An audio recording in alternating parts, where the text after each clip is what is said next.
इसी को आज को हमें तो आगे बढ़ेंगे हम। आज हम देख रहे हैं सोशलाइजेशन का कल का बचा हुआ अगला हिस्सा। जो कल हमने देखा था कि मानव किस प्रकार सामाजिक प्राणी है और वो किस तरह से समाज से कुछ सीखता है। चाली रीति परंपराएं रूढ़ियां, इनसे वो किस तरह से सीखता है और सीखकर अपनी दिनचर्या या फिर समाजीकरण में अपना सहभाग निभाता है। फिर समाजीकरण में क्या कुछ होता है, इसके बारे में जो परिभाषाएं की गई हैं उसमें जॉनसन के मतानुसार था, हर्टल के मतानुसार भी, जो हमने कल देखा था कि किस तरह से सामाजिकरण एक प्रकार का सीखना है जो सीखने वाले को सामाजिक कार्य बनाने के योग्य बनाता है। हाँ? और उसके बाद हार्टल का हमने देखा था कि यह वह प्रक्रिया है जिसके द्वारा व्यक्ति अपने आप को समुदाय के आदर्शी के अनुकूल बनाता है। और इन बातों को सीखकर हमने आगे देखा था कि समाजीकरण की कौन कौन सी विशेषताएं हैं। जैसे कि समाजीकरण एक सीखने वाली प्रक्रिया है, बराबर। कल हमने जो देखा था उसको हाईलाइट कर रहे हैं हम। समाजीकरण एक सीखने वाली प्रक्रिया है। समाजीकरण जीवन भर चलने वाली प्रक्रिया है। समाजीकरण मनुष्य को उसकी संस्कृति से आत्मसात कराती है। समाजीकरण की प्रक्रिया से मनुष्य का सर्वांगीण संभव है विकास। समाजीकरण की प्रक्रिया में परिवार, समाज, विद्यालय की महत्वपूर्ण भूमिकाएं होती है। इन बातों को हमने कल क्या किया था, देखा था। उनकी बातों को और उनकी महत्वपूर्ण को हमने यहाँ पर विश्लेषण भी किया था तथा और कुछ मुद्दों को भी हमने देखा था। जैसे कि समाजीकरण सीखने की प्रक्रिया तो है ही। समाजीकरण सांस्कृतिक गुणों को पीढ़ी दर पीढ़ी हस्तांतरित करता है। समाजीकरण के अंतर्गत सीखने का कार्य विभिन्न संस्थाओं, समूहों तथा एजेंसियों के माध्यम से होता है। समाजीकरण की प्रक्रिया व्यक्ति की आत्मा को विकसित कर व्यक्तित्व का उचित विकास करती है। समाजीकरण व्यक्ति को एक जैविक प्राणी से सामाजिक प्राणी बनाता है। इन बातों तक हमने क्या किया था, अभिलक्षणों को पढ़ा था, उसकी विशेषताओं को पढ़ा था। अब हमने उसके बाद देखा कि समाजीकरण की कितने प्रकार है। कुल मिला के समाजीकरण के दो प्रकार है। उनमें two type of socialization. First type of primary socialization, जिसको प्राथमिक सामाजिकरण कहा जाता है। और इन प्राथमिक सामाजिकरण में जो आता है वो महत्वपूर्ण संस्था है। उनमें से है परिवार एवं मित्र। यहाँ पर होता क्या है कि इस अवस्था में या फिर इस प्राथमिक सामाजिकरण में बालकों में भविष्य में होने वाले समाजीकरण के लिए प्रेरित किया जाता है, तैयार किया जाता है तथा निर्माण किया जाता है। प्रेरित का मतलब है क्रिएट, निर्माण करना। हाँ, भविष्य के लिए निर्माण करने का काम कहाँ पर होता है, प्राथमिक समाजीकरण में, जिसको हम परिवार और मित्र करते हैं। हाँ, ये दो मिलकर हमें प्रेरित करने का, हमें तैयार करने का प्रयत्न करते हैं। फिर द्वितीय समाजीकरण था जिसमें क्या होता है कि समुदाय के तरीकों को सीखने का व्यवहार हम क्या करते हैं, अपनाते हैं।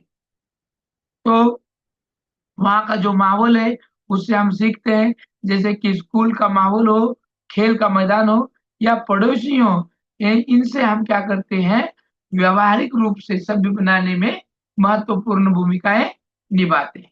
तो कल हमने यहाँ तक देखा था, बराबर। Yes. Yes yes sir. Sir. हाँ, यस अभी सर। हमें देखना है समाजीकरण की अवस्थाएं। अब ये जो समाजीकरण है जिसको हम सोशलाइजेशन कहते हैं, ये निरंतर चलने वाली प्रक्रिया है। ये रुकती नहीं है, ये थमती नहीं है। हाँ, ये चलती रहती है, वो भी निरंतर चलती रहती है।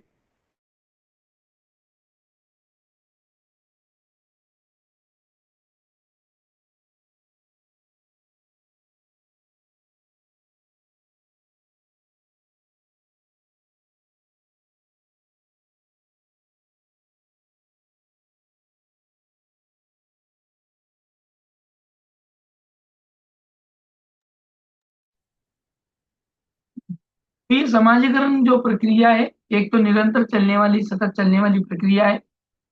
लेकिन ये जो प्रक्रिया निरंतर चलती है, ये सीक्वेंस से चलती है, बराबर। किससे चलती है, एक तो ये प्रक्रिया निरंतर है, लगातार कंटिन्यू चलती है। साथ ही ये क्रमक यानी सीक्वेंस वाली होती है, बराबर। डायरेक्टली हम समाज में जाते हैं, डायरेक्टली हम पड़ोस में वाले से जाते हैं, डायरेक्ट हम स्कूल के मैदान में जाते हैं, स्कूल में जाते हैं। बच्चा स्कूल कितने साल से जाता है, कितने साल बाद वो स्कूल जाता है, उम्र की?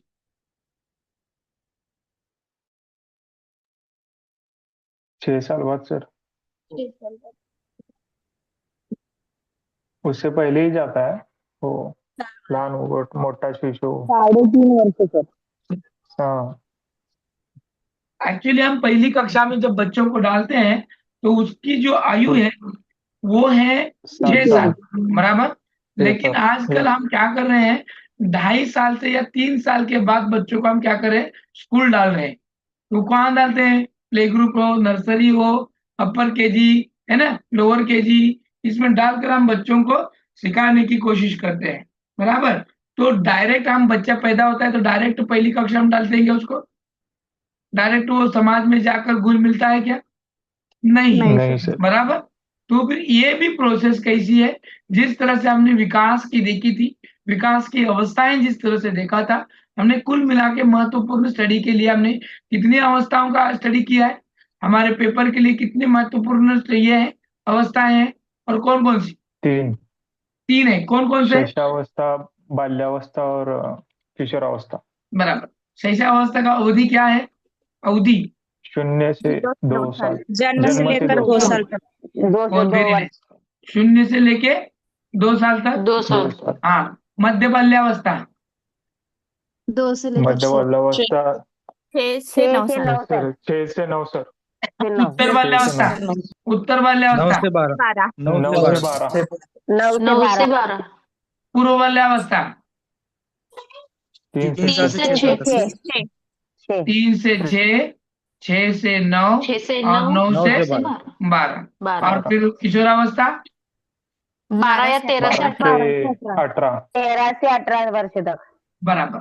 तो देखो मैंने भी मध्य बाल्यावस्था हो या उत्तर बाल्यावस्था हो या फिर पूर्व बाल्यावस्था हो, इनका सीक्वेंस न बताते हुए आगे पीछे करके बताया।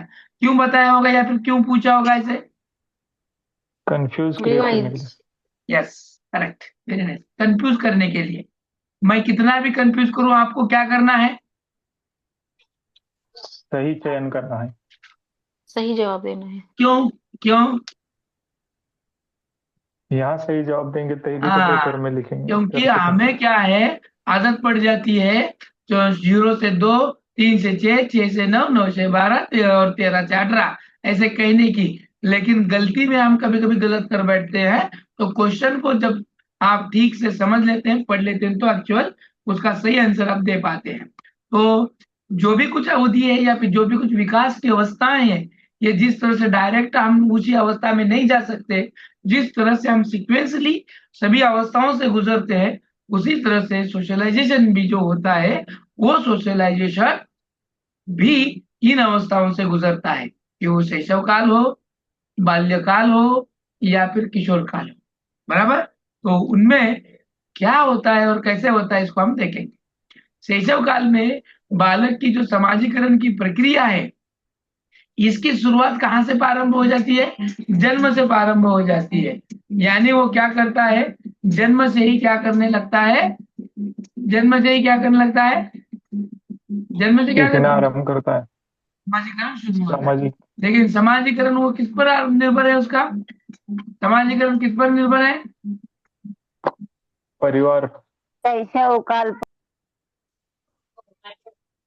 परिवार एवं मित्र। माता से।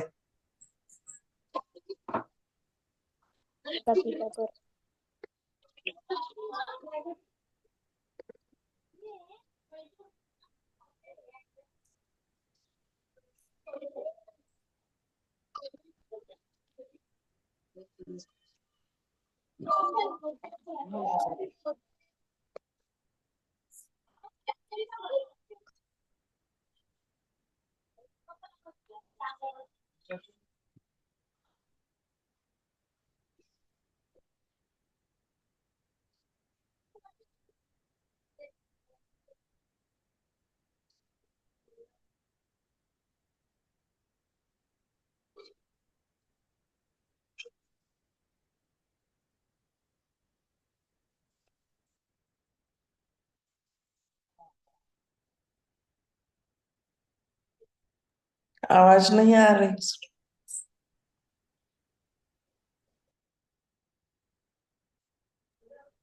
सर आवाज येत नाहीये. वेट करा म्हणाले सर. सरांना कॉल आला असेल किंवा आपण सगळे म्यूट केलं नसेल त्यामुळे आवाज येत नसेल त्यांचा. नाही नाही नाही, मला कॉल होता म्हणून मी तो थांबवला. आणि स्क्रीनवर मी स्पष्ट लिहिले, म्हणजे आपण सगळे लिटरली आहोत, आपण सगळे साक्षर आहोत, लिहिलेलं हालचाल झालेली कळते आपल्याला, है ना? Okay, very nice. सो हम देख रहे हैं सामाजिकरण की, क्या देख रहे हैं, अवस्थाएं देख रहे हैं। और इन अवस्थाओं में सबसे पहले आप देख रहे हैं शैशव काल देख रहे हैं। और शैशव काल में जो बच्चे की जो शुरुआत होती है तो यही से होती है, बराबर। और सामाजिकरण की शुरुआत भी यहीं से होती रहती है। अब ये जो सामाजिकरण चल रहा है, बच्चे का सोशलाइजेशन हो रहा है, अब यहाँ पर बच्चा क्या हो रहा है, अनुकरण की प्रवृत्ति के आधार पर कि वो बच्चा सब कुछ सीख रहा है। वो भाषा सीख रहा है, साथ साथ व्यवहार किस तरह से करना वो भी सीख रहा है, उसका विकास हो रहा है, सीखने की प्रक्रिया के विभिन्न अंगों को वो समझ रहा है, बराबर है। अब देखो शैशव अवस्था में बच्चा 0 से 2 तक है, यानी वो क्या करता है, बच्चा इमिटेशन ही करता है, बराबर ना, यानी अनुकरण करता है। यस, अब अनुकरण किन किन चीजों का करता है वो, अनुकरण किन किन चीजों का करता है, आवाज आ रही मेरी? कैसे हम बोलते जैसे हैं, हम कैसे कैसे खाना बोलते खाते हैं, हैं, कैसे कैसे देखते बात हैं। करते हैं।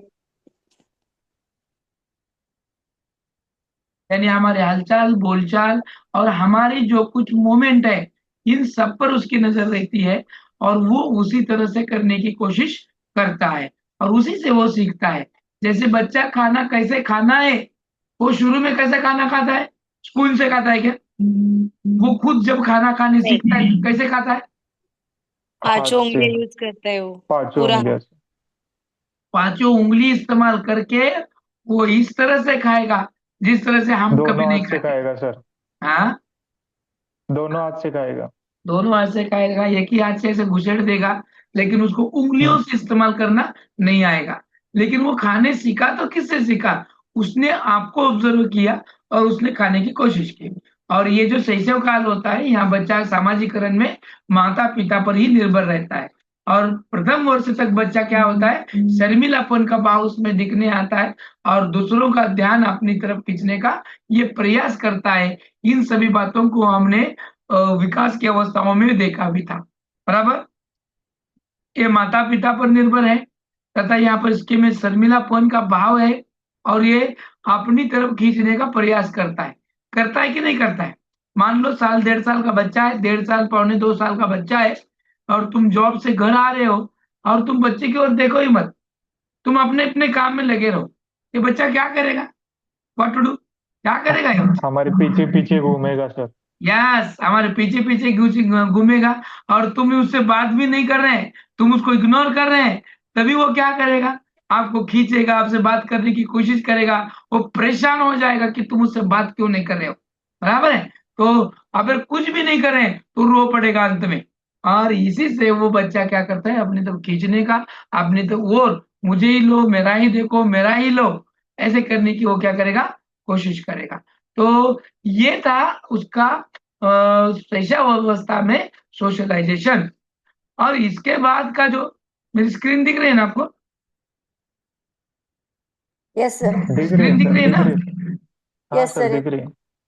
तो इसके बाद की जो अवस्थाएं आती हैं वो है बाल्यावस्था, बराबर। बाल्यावस्था में दो हिस्से किए हैं सोशलाइजेशन के लिए, एक किया है प्रारंभिक बाल्यावस्था और दूसरा किया है उत्तर बाल्यावस्था।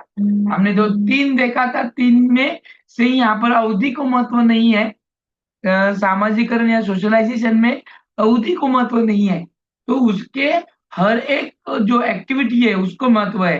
अब प्रारंभिक बाल्यावस्था में बच्चे का जो क्या होता है, वो यहाँ पर शर्मिला था शैशवावस्था में, उसके बाद में वो स्वतः की ओर, खुद की ओर ध्यान खींचने के लिए वो आकर्षित करता था आपको, बराबर है। उसी के साथ साथ ये जो बच्चा अपनी हरकतें कर रहा है प्रारंभिक बाल्यावस्था में, जैसे कि क्या क्या कर रहा है, हर्षवर्धन पढ़ो थोड़ा, बाल्यावस्था में, प्रारंभिक बाल्यावस्था में। बच्चों में आक्रामकता की प्रवृत्ति अर्थात नाराज होने की प्रवृत्ति आती है, आपस में झगड़ने की प्रवृत्ति, फिर अभिभावक के निर्देशों को इनकार करने की प्रवृत्ति, फिर सहानुभूति एवं सहयोग की भावना का विकास, और फिर बाद में जिज्ञासा की प्रवृत्ति।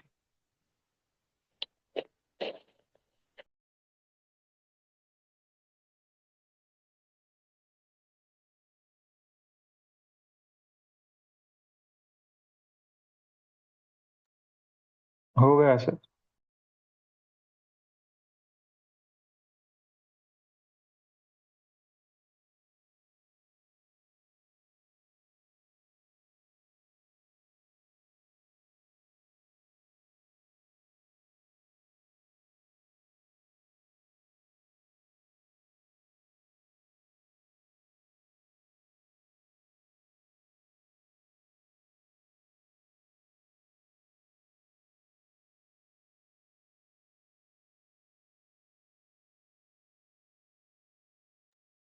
अभिभावक यानी,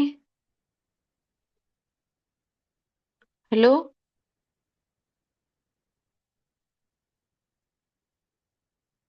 हर्षवर्धन सर, हाँ वो बोला कि मैडम, अभिभावक म्हणजे काय?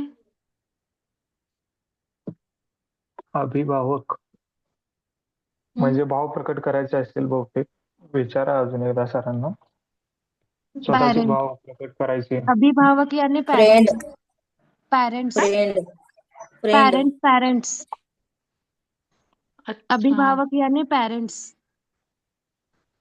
फ्रेंड अभिभावक आणि पेरेंट्स. पॅरेंट्स. अभिभावक मीन्स पॅरेंट्स. अभिवृत्ती यानी, ते कोण पेन्सिल करते त्याच्यावरती? ॲटिट्यूड अभिवृत्ती मीन्स ॲटिट्यूड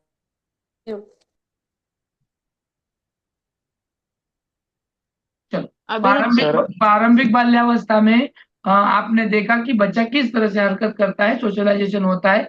बच्चों में आक्रामकता की प्रवृत्ति अर्थात नाराज होने की प्रवृत्ति ज्यादा रहती है। बच्चा यहाँ आक्रामक ज्यादा रहता है, बराबर। हमने देखा कि प्रारंभिक अवस्था में बच्चे के पास से खिलौना छीन कर लो तो क्या करेगा बच्चा?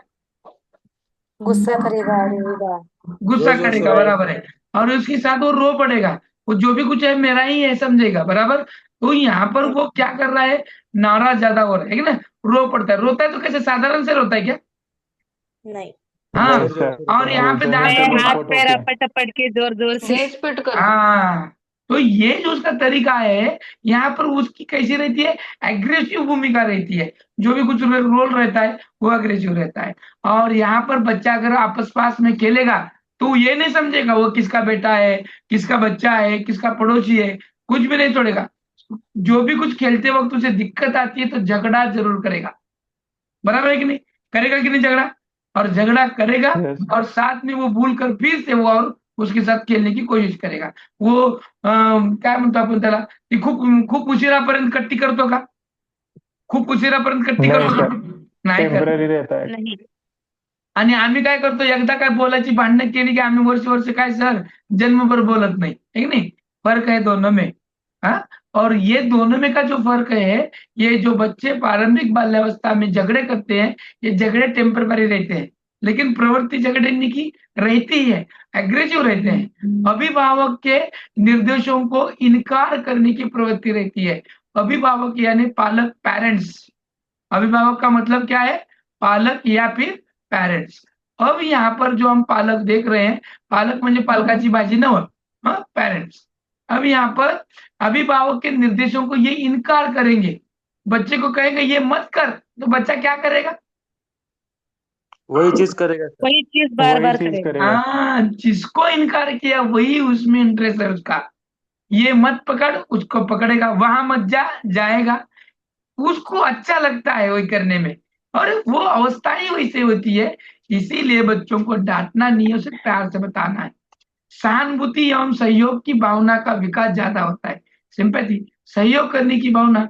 अब देखो वो प्रारंभिक बाल्यावस्था में जा रहा है, वो 3 से ऊपर गया है, वो 6 में है अभी। 6 के साथ साथ देखो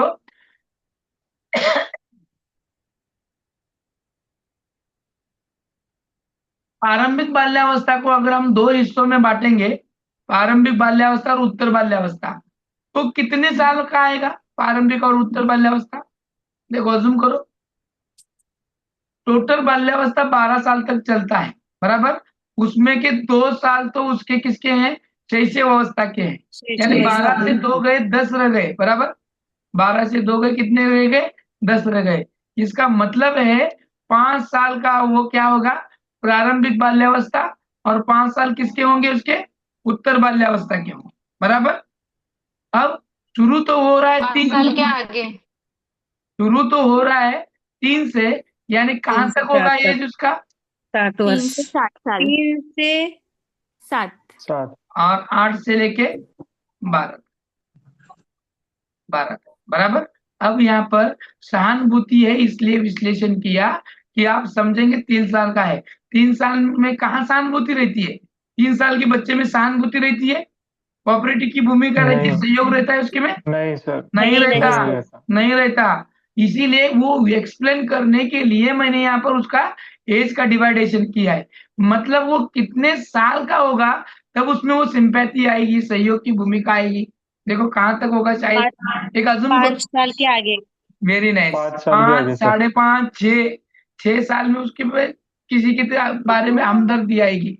अब ये सहानुभूति के बारे में ही, अब ये बच्चा सहानुभूति किसको दिखाता है मालूम है क्या? सबसे पहले दिखाएगा प्राणी में, बराबर। इसको हम बोलते हैं ना, हम जो पेट को इस्तेमाल करते हैं, यानी जो प्राणी, पालतू प्राणी हम घर में पालते हैं, जैसे बिल्ली है, कुत्ता है ना। इस बच्चे को कुत्ते के बारे में या बिल्ली के बारे में ज्यादा लगाव रहता है, लड़कियों को बिल्ली के बारे में और लड़कों को कुत्तों के बारे में। सही है गलत? सही सही है है, गलत? सही है सर।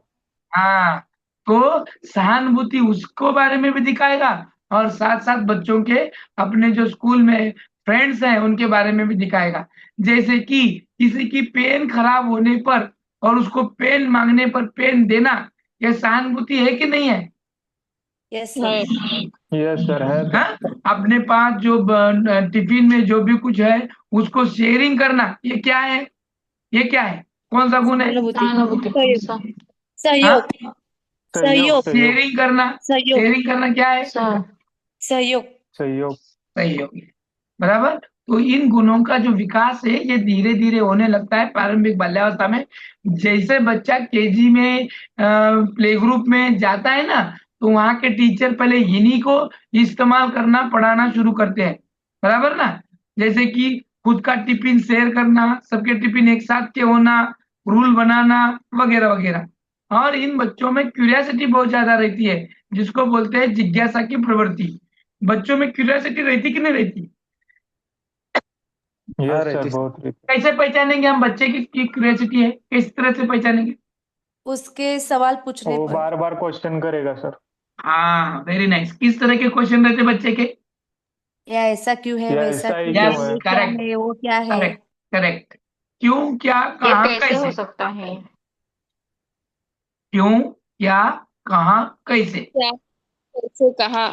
इनसे तैयार होने वाले क्वेश्चन उसको बहुत अच्छे लगते हैं, इसीलिए उसमें क्यूरियोसिटी पैदा होती है। जैसे कि देखो, अगर बच्चा मोबाइल ज्यादा देखता है और मोबाइल में कार्टून अगर देख रहा है, तो कार्टून रिलेटेड क्वेश्चन उसके ज्यादा रहेंगे।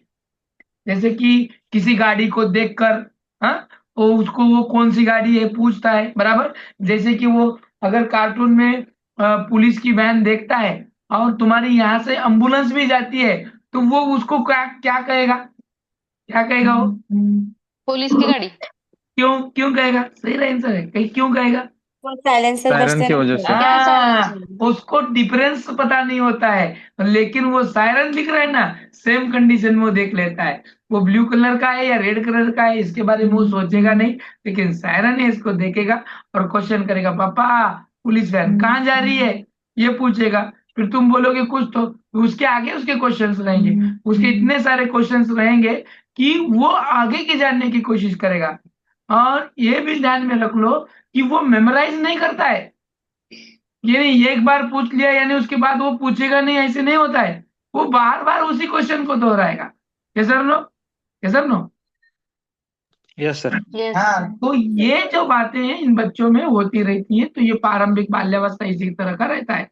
अब देखेंगे हम उत्तर बाल्यावस्था में। चलो, कोई पढ़ता है पहली लाइन को उत्तर बाल्यावस्था की। इस अवस्था में बालकों में अन्य लोगों के विचार एवं सुझावों को स्वीकार करने की प्रवृत्ति बढ़ जाती है। करेक्ट। अब ये बच्चा कौन सी अवस्था में चला गया? उत्तर बाल्यावस्था ने अभी हमने अवधि देखा था। उत्तर बाल्यावस्था में 8 से कितना अवधि आ 12। रहा है? 8 से 12। 8 से 12। बराबर। 8 से 12 यानी कौन सी कक्षा में होगा ये बच्चा आपके हिसाब से? तीसरी। Very nice. कहाँ पर होगा? तीसरी में होगा, कम से कम तीसरी में होगा। अब इस अवस्था में बच्चा क्या कर रहा है? अन्य लोगों के विचार एवं सुझावों को स्वीकार करने की प्रवृत्ति करता है, या फिर उसमें बढ़ने लगती है। होता है कि नहीं? दूसरों के सुझाव, यानी दूसरा अगर बोलेगा, टीचर बोलेंगे, बाजू वाले आस पड़ोस वाले बोलेंगे तू अच्छा नहीं दिख रहा है, ड्रेस चेंज कर, करेगा कि नहीं करेगा? तू आज बहुत अच्छा दिख रहा है, तो उस पर वो क्या करेगा? यहाँ तक कि जो भी कुछ विचार है, ख्याल है, सिर्फ दिखने के बारे में ही नहीं, तो जो भी कुछ ख्याल रहते हैं, विचार रहते हैं, दूसरे का सजेशन रहता है, उसको वो एक्सेप्ट करेगा। अब तक वो एक्सेप्ट कर रहा था क्या? अब तक वो एक्सेप्ट कर रहा था क्या? नहीं। नहीं। अभिभावकों को सुन नहीं रहा था, उनके निर्देशों को वो इनकार कर रहा था। लेकिन अब यहाँ क्या कर रहा है? उसमें क्या आ गई? समझदारपना आ गया, बराबर, मैच्योरिटी आ गई। और मैच्योरिटी जैसे ऐसे आ रही है, धीरे धीरे धीरे अपने लोगों के सुझावों को, लोगों के थॉट्स को वो एक्सेप्ट कर रहा है, बराबर। साथ ही अब प्रतियोगिता की भावना भावना का विकास हो रहा है। प्रतियोगिता यानी कंपटीशन, बराबर। प्रतियोगिता यानी क्या? कंपटीशन। अब किस बात का कंपटीशन रहता है बच्चों में इसकी भावना का विकास होने के लिए? किस बारे में किस बारे में उसकी प्रतियोगिता रहती है?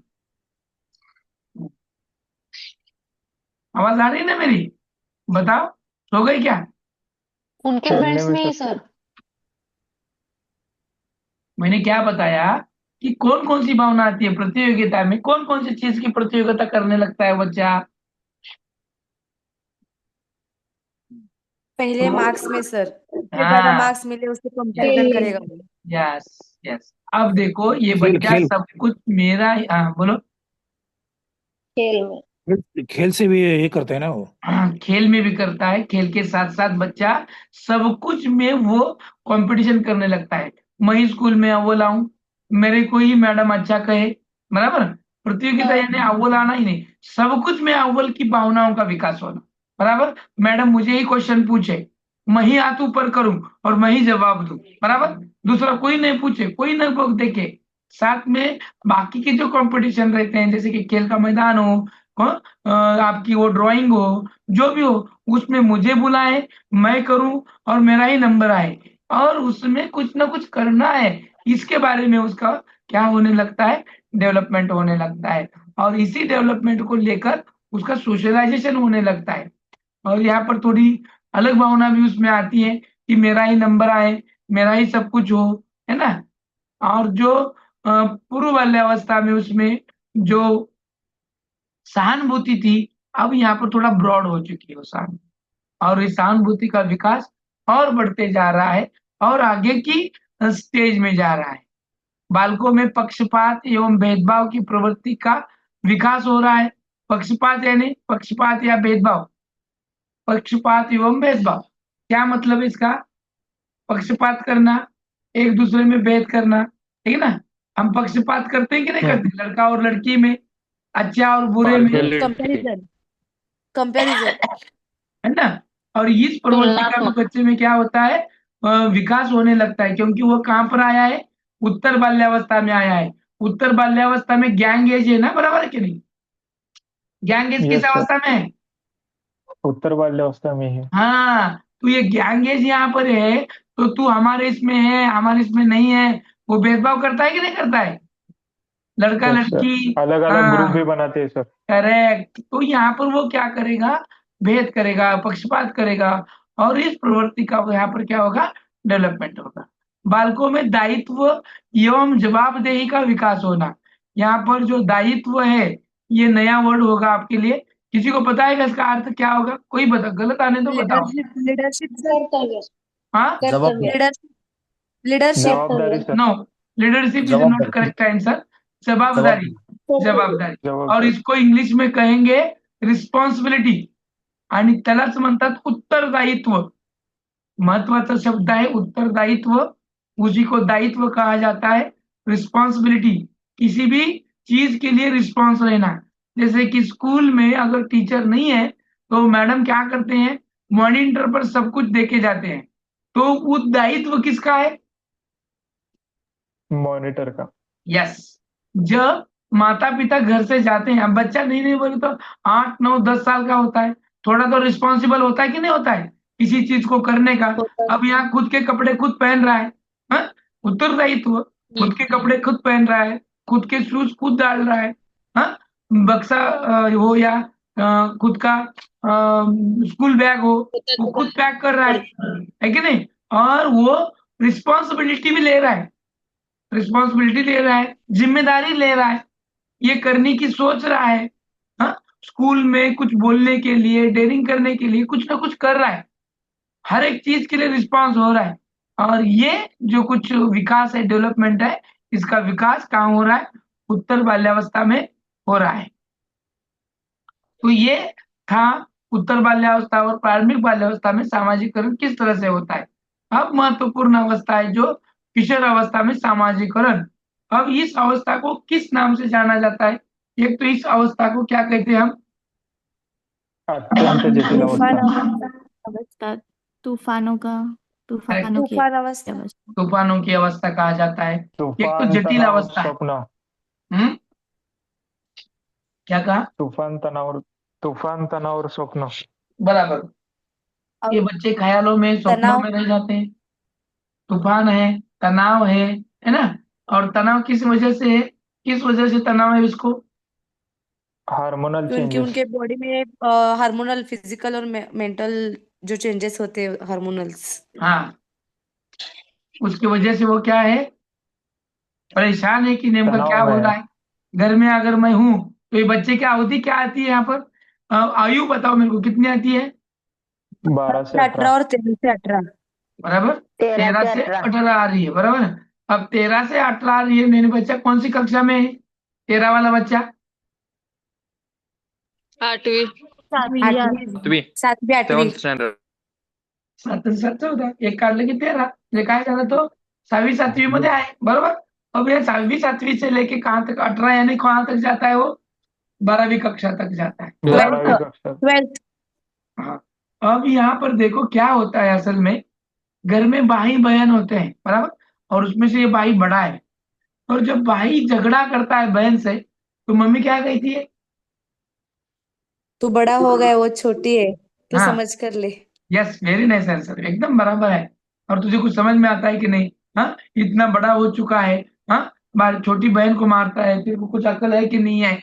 हाँ, ये खुद को क्या समझ रहा है? बड़ा समझ रहा है, बड़ा समझकर बड़ी काम कर रहा है। और जब कुछ बड़ा काम करता है तो पिताजी क्या कर डांटते हैं उसको? तू इतना भी छोटा बड़ा है, नहीं हो गया अभी छोटा है तू छोटा है छोटे जैसा है। अरे वाह, छोटा है छोटे जैसा रहे, हरकतें इतनी बड़ी जैसे मत कर। तो अब वो कंफ्यूज हो रहा है किस बात को लेकर? इस बात को लेकर कंफ्यूज है। मैं छोटा हूँ कि बड़ा हूँ? हाँ, मैं छोटा हूँ कि बड़ा हूँ? कुछ करो तो इतना बड़ा नहीं है, हाँ, झगड़ा करूं तो तू छोटा नहीं है, तो मैं छोटा हूँ कि बड़ा हूँ? और हार्मोन्स की चेंजेस की वजह से बच्चों में ट्रेस आने लगता है, हाँ, भिन्न लिंग की आकर्षण हो रहा है। इसमें जटिल अवस्था इसीलिए हो रही है कि हार्मोन्स के चेंजेस की वजह से बच्चे के शरीर में जो बदलाव आ रहे हैं, वो बदलाव को लेकर तनाव है। इसीलिए तो तूफानों का कह रहा है।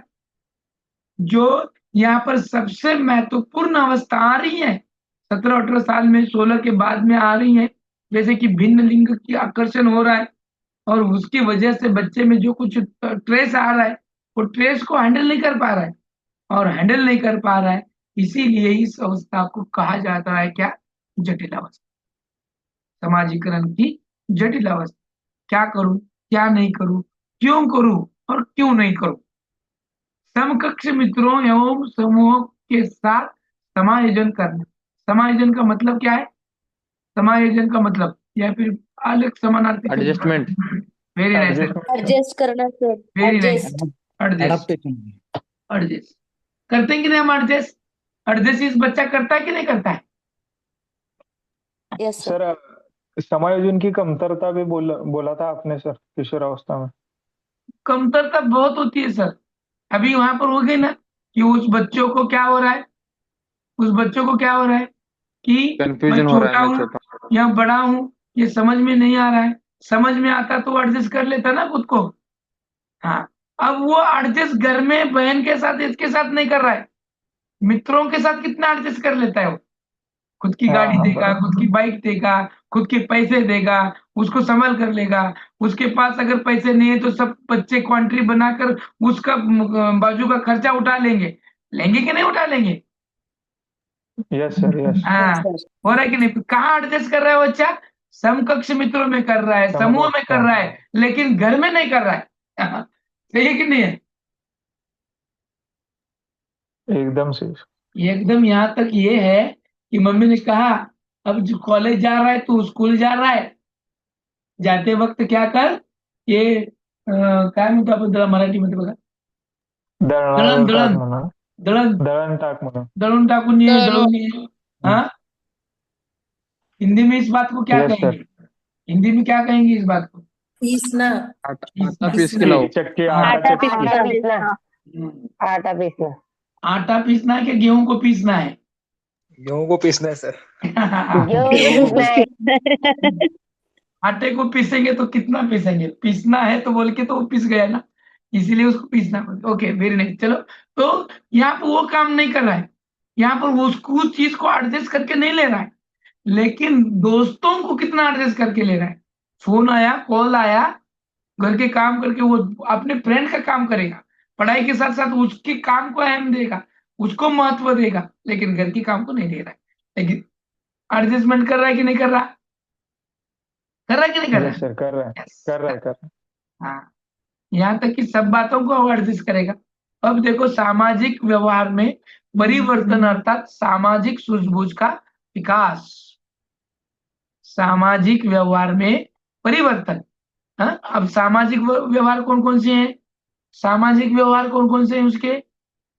बड़े से अच्छा बर्ताव करना, है ना, है कि नहीं? अब यहाँ पर Yes. देखो, जब बच्चे थोड़ा बड़े हो जाते हैं, बच्चा 10वीं में जाता है, 11वीं में जाता है, 12वीं में जाता है, जिसको हम मराठी में एक शब्द बोलते हैं, तुला एवढं मोठा झाला का, तुला मिसरूट फुटले का, म्हणतो की नाही आपण? एवढा मोठा झाला तू? हाँ, यस अब सर। यहाँ पर वो वर्ड का इस्तेमाल क्यों किया? क्यों किया? एवढा मोठा झाला का तू, तुला मिसरूट फुटले का करतो आपण ते वाक्याचा ऊपर? क्यों करते हम उसका? उलट उलट बोलला की. हाँ, अब यहाँ पर उसके जो वर्तन है, बच्चे को क्या होता है, असल में जब बच्चा 16-17 साल का हो जाता है तो माँ बाप के बातों को, उसको जो जो कुछ बोल रहे हैं वो थोड़े बड़े बड़े लगने लगते हैं, वो विरोध करने लगता है, व्यवहार में परिवर्तन आ जाता है, साथ में अच्छी भी बातें आने लगती हैं, वो समझता है, अंडरस्टैंडिंग करने लगता है। हाँ, अंडरस्टैंडिंग के साथ साथ उसका अच्छा जमता किससे? घर में दादी से, दादा से अच्छा जमता है, खुद पे उसका भरोसा होता है, साथ में उनको भी समझ कर लेता है। अगर माता पिता अपने दादा दादी से अच्छा बिहेवियर नहीं कर रहे हैं तो अच्छा बिहेवियर कौन करेगा? ये लड़का उनसे करेगा कि नहीं करेगा?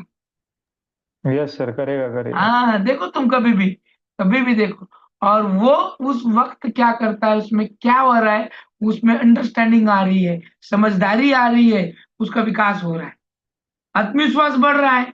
और यहाँ पर आत्मविश्वास बढ़ने के साथ साथ विषम लिंग के प्रति आकर्षण का भाव भी आ रहा है, आकर्षण हो रहा है, अट्रैक्शन हो रहा है। और ये उसके साथ साथ मित्रों के चयन में नवीन मानदंड अथवा बालक एवं बालिकाओं दोनों समान विचार, समान मूल्य तथा समान उद्देश्य इत्यादि से संबंधित मित्रों का चयन करने लगता है। अब इनके जो मित्र होते हैं ना, मैंने पहले ही कहा था, हमारी पहचान किससे होती है? हमारे मित्रों से। से. हमारे मित्रों से। Friend circle. हम कौन है, हमारी लायकी क्या है, ये किससे समझ में आती है? Friend friend circle. सर्कल। हाँ, फ्रेंड सर्कल। हमारे फ्रेंड सर्कल। और फ्रेंड सर्कल कैसे रहते हैं हमारे? हमारे फ्रेंड सर्कल कैसे रहते हैं? हमारे जैसे। करेक्ट, हमारे जैसे, यानी हमारे में जो गुण है वो गुण वाले, समान मूल्य वाले, समान उद्देश्य वाले। हाँ, देखो जो होशियार होता है ना, उसके साथ कम होशियार वाला आ जाता है क्या?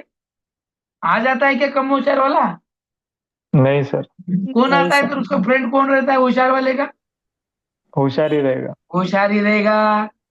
और यहाँ तक भी जो अब 10वीं 10वीं कक्षा के बच्चे हैं, 11 12वीं के, या टीन एज में बच्चे जो रहते हैं, इन एज के बच्चों में जो मित्र करते हैं ना, उनका मानदंड अलग होता है। अपने अपने लेवल के ही बच्चों को वो फ्रेंडशिप करते हैं। अगर उनका अगर मिलता जुलता नहीं है तो हाय बाय करके उसको छोड़ देते हैं, और उससे ज्यादा घुल मिलते नहीं है। उनसे घुल मिलते हैं, उनसे अपनी सारी बातें शेयर करते हैं, जैसे कि घर की बातें शेयर करना, पिताजी ने कुछ डांटा हो, माताजी ने उसको समझ कर नहीं लिया हो, हाँ? दादाजी के साथ क्या हुआ, दादी ने क्या कहा, इन सब बातों का जो आदान प्रदान है, विचार है, वो किनसे शेयर करते हैं बच्चे? किनसे करते हैं? अपने दोस्तों से ही। हाँ। फ्रेंड से। और उस दोस्त के साथ करेंगे जिस पे ज्यादा भरोसा है कि ये मेरी बातें किससे शेयर नहीं करेगा, मैं इससे सगे और ये दोस्तों। मुझसे शेयर करते हैं। बराबर, ये समान उद्देश्य वाले बेस्ट होते फ्रेंड। हैं। हाँ, बेस्ट फ्रेंड। अब ये जो बेस्ट फ्रेंड है, इस पर उसका क्या होता है? बहुत ज्यादा भरोसा होता है। और ये सब आत्मविश्वास। आत्मविश्वास, और खुद पर भी विश्वास होता है, साथ साथ उसके ऊपर भी होता है ना, फ्रेंड पर, कि ये अपना विश्वास नहीं तोड़ेगा, ये अपनी दोस्ती निभाएगा। और अगर नहीं निभाता है तो उसके बारे में वो दंडित भी करता है, वो उससे बात नहीं करेगा, उससे दूर रहेगा। हाँ, ये सब कुछ करेगा। तो इस अवस्था में सर, बालक अपने मानदंड बना रहा है। और यहाँ पर लड़का और लड़की में भेद हो रहा है। लड़की लड़की एक जगह नहीं आ रहे, यहाँ पे अपनी जो सम है वो एक जगह आ रहे। लड़का और लड़की के ग्रुप ज्यादातर नहीं रहते, लेकिन 11वीं 12वीं कक्षाएं ने वो ज्यादातर 17 18 साल में क्या होता है, तो यहाँ मिक्सड क्या होता है, ग्रुपिंग होने लगता है। बराबर। तो यहाँ पर जो कुछ फ्रेंड्स आ रहे हैं, इनके बारे में उनका जो कुछ रूल है, नॉर्म्स है, मानदंड का मतलब नॉर्म्स रूल्स आता है, तो वो सही होते हैं, एक जैसे होते हैं। अब जो सर विचार, हाँ बोला। चयन यानी क्या? सिलेक्ट करना, चयन का मतलब है सिलेक्ट करना। बराबर। नीचे दिए गए सर 4 ऑप्शन में से सही ऑप्शन को चयन कीजिए। चयन का मतलब क्या हो गया? सिलेक्ट करना, निवडणे। सर मानदंड म्हणजे? मानदंड म्हणजे नॉर्म्स, रूल्स, नियम। ओके, मैंने बताया था अभी। ओके, तो ये जो विचारक है, इसके बारे में, जो सोशलाइजेशन के बारे में विचारक जोसेफ का क्या मानना है? अधिकांश किशोर ऐसे लोगों को मित्र बनाना चाहते हैं जिन पर विश्वास किया जा सके, जिनसे खुले मन से बात की जा सके। सही है क्या गलत है? ये जो जोसेफ ने कहा ना, ये सही है। ये बच्चे उनसे ही मित्रता करते हैं, तो जो अपनी बातें उसको बताता है, तो वो दूसरों को नहीं बताने वाला। अपनी सभी बातें उससे सीक्रेट, जो भी कुछ सीक्रेट है, वो अपने दोस्तों से शेयर करते हैं। यस और नो? यस और नो? यस सर, ऐसा ही होता है हाँ। सर। और इसीलिए तो इस अवस्थाओं के बच्चों का जब हम समायोजन करते हैं, इनको काउंसलिंग करते हैं, तो सबसे पहले टीचर को इससे मित्रता करनी है, इसे अपनाना है। यहाँ के अवस्थाओं के बालकों को अगर गाइड करना है, तो माता पिता भी उनसे दोस्त की तरह बिहेवियर करें, ना कि माता पिता की तरह। अगर उसको विश्वास में लो, उसे बातें करो, और जो कुछ तुम्हें कहना है, जो कुछ बदलाव लाना है, उतनी ही विश्वास से, उसके प्यार मोहब्बत से उसको बताओ, ये सही है, ये गलत है। अगर आप उसको डांट कर बताएंगे तो वो आपसे फिर कभी कोई बात शेयर नहीं करेगा। तो ये जो बालक है, ये बालक अपने मन की बात खुले से शेयर करते हैं। अब यहाँ पर मैं थोड़ा इसको खींचता हूँ, और खींच को आपको सवाल पूछता हूँ कि वो बच्चा कौन कौन सी बातों को खुले मन रखकर अपने मित्रों से शेयर करता है? कौन कौन सी बात? लड़का होगा तो सर लड़की होगी, वेरी और नाइस। लड़की होगी तो लड़कों की। बातें शेयर करेंगे और इतने ही करेंगे, यही बातें करेंगे और क्या करेंगे?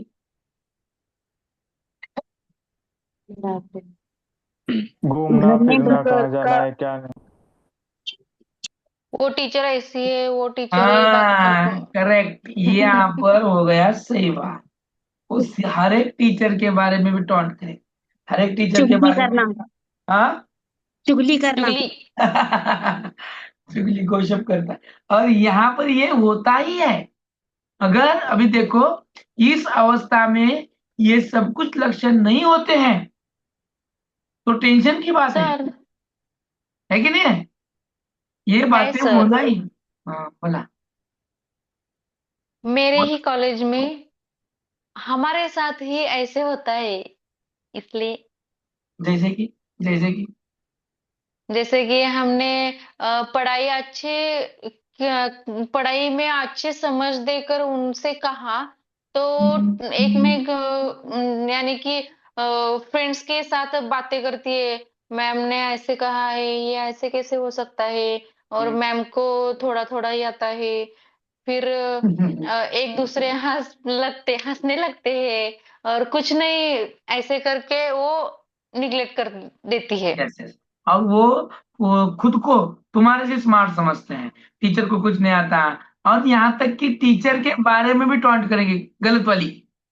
ये चलता रहता है, और वो उसी से शेयर करेगा जो खुले मन से, यानी उसके करीब है। हाँ। और ये बच्चे, हैंड राइटिंग बहुत अच्छी रहती है इनकी, इन बच्चों की हैंड राइटिंग बहुत अच्छी रहती है। इसलिए इसलिए ये बच्चे दीवार पर, बेंच पर, टॉयलेट पर या रोड पर, पेड़ पर बहुत अच्छी राइटिंग करते हैं, है ना? बराबर है कि नहीं? यस, हाँ, बहुत अच्छी यस। राइटिंग, बहुत बहुत अच्छी रहती है। ये वो किसी के बारे में हो या खुद के बारे में हो, वो खुद का जो कुछ दिल की भड़ास है वो उसी पर निकाल लेते हैं। बराबर समझ में आया होगा मुझे क्या कहना है? हाँ। बच्चे घूमने यस जब सर। जाते हैं तो वहां पर, हाँ, आपल्या सोलापूरच्या किल्ल्या बागेमध्ये जर तुम्ही पब्लिक प्लेस पर पाहिलं, सर, हाँ पब्लिक प्लेस पर। हाँ, पब्लिक प्लेस में तो बहुत, अभी मैंने बोला ना, सोलापुर में जो किला बाग है, अगर वहां पर आपको ऐसी ड्राइंग देखना है तो कितना बहुत बगीचा। बहुत सारी दिखने मिलेंगे आपको। अगला है देखो, समाजीकरण के सिद्धांत। अब ये है महत्वपूर्ण। अब इसको मैं दो दो हिस्सों में बांटूंगा, क्योंकि अब इसमें बहुत सारे सिद्धांत हैं, और ये सिद्धांत अगर मैं पढ़ाते रहूंगा तो ये बोरिंग नहीं लगेंगे, बोरिंग है ही नहीं, इन सर के ऊपर से जाएंगे। तो जितना जितना आपको आसान लगेगा उतना उतना इसको हम करेंगे। अब ये सोशलाइजेशन के जो सिद्धांत हैं, यहाँ पर जितने भी सोशलाइजेशन वाले जो कुछ सामाजिक शास्त्र के अध्ययनकर्ता हैं, उन्होंने समाज में बहुत सारे लोगों पर रिसर्च किया, अध्ययन किया, कंटिन्यूस अध्ययन करके उनके हरकतों, उनके क्रियात्मकों पर उन्होंने इस सिद्धांतों को रखा है। समाजीकरण बालक को सामाजिक स्वरूप प्रदान करने वाली एक महत्वपूर्ण प्रक्रिया है, जो सामाजिक अंततः क्रियाओं पर आधारित। इस प्रक्रिया के माध्यम से ही बालक समाज का एक क्रियात्मक सदस्य बन पाता है, जो भी कुछ है। परिणाम स्वरूप वह सामाजिक परिस्थितियों के साथ अपना समन्वय प्रस्थापित कर पाता है। अब यहाँ पर समन्वय का मतलब क्या होगा? समन्वय, समायोजन ही होगा ना सर। कोऑर्डिनेशन, समन्वय, और कोऑर्डिनेशन है ना, समन्वय यस, साथ में कोऑर्डिनेशन। हाँ, अभी कोऑर्डिनेशन होता है ना, सभी में होता है कि नहीं होता है, एक दूसरे में। हाँ, तो वो यहाँ क्या? पर हम जो समायोजन करते हैं तो उसमें वो क्या करता है, समन्वय साधने की कोशिश। अब देखेंगे हम कौन कौन से सिद्धांत हैं और किसके किसके सिद्धांत हैं। सबसे पहले सिद्धांत है दुर्खिम का। किसका सिद्धांत है? दुर्खिम। अब दुर्खिम क्या कहता है, देखो ये सिद्धांत है, इनमें रूल है, विचार है। अब ये जो दुर्खिम का मत है कि इसका नाम ही है, सिद्धांत का नाम ही किसका सिद्धांत है? सिद्धांत का नाम ही किसका दूरबीन। सिद्धांत है? दुर्खिम। दुर्खिम का। दुर्खिम का हाँ, सिद्धांत। और इसके ऊपर से हम ये कह सकते हैं कि इसका जो सिद्धांत का संस्थापक है, कौन है होगा, फिर कौन होगा? दुर्खिम ही होगा। दुर्खिम ही होगा। होगा और उसी होना है। अब ये दुर्खिम का मत क्या है? देखो, प्रत्येक समाज में अपनी विचारधारा, मूल्य, आदर्श, भाव, विश्वास, मानक, संस्कार तथा मान्यताएं प्रचलन में होती है। उनके अनुसार ही व्यवहार करना हम क्या करते हैं? सीखते हैं। अब आपके दिमाग में से शैशवावस्था, बाल्यावस्था और किशोरावस्था, इनको निकाल कर अब इनको मिक्स में करो, और हम जो भी कुछ यहाँ पर सिद्धांत देख रहे हैं ये सभी को लागू होगा। ये किसको होगा? पूरे मनुष्य जाति को लागू होगा। क्योंकि सोशलाइजेशन किस तरह से होता है उसके बारे में यहाँ पर बहुत सारे सिद्धांत है।